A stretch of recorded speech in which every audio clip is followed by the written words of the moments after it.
మీకు తెలుసా, ఈ మధ్యకాలంలో చిన్న చిన్న గాయాలు చిన్నగా జారి పడినా కూడా పెద్దవాళ్ళలో బోన్స్ అనేది ఎక్కువ ఫ్రాక్చర్స్ అవుతున్నాయి. వీళ్ళలో ఏజ్ పెరుగుతున్న కొద్దీ బోన్ స్ట్రెంత్ అనేది తగ్గిపోతా ఉంటది. ఇది ఒక మేజర్ రీజన్. వీటికి మెయిన్ రీజన్స్ ఏంటంటే osteoporosis, calcium and vitamin D deficiency.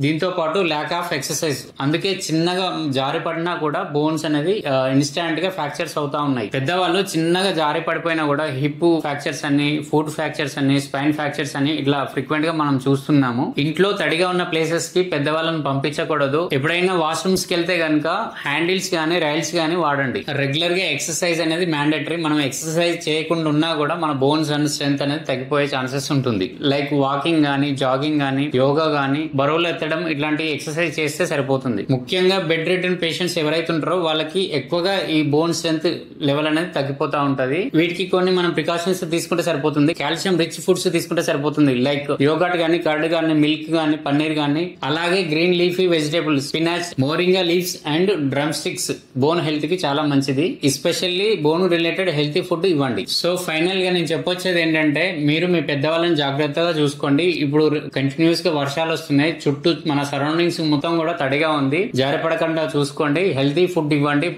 అలాగే రెగ్యులర్ గా హెల్త్ చెకప్స్ చేయిస్తా ఉండండి.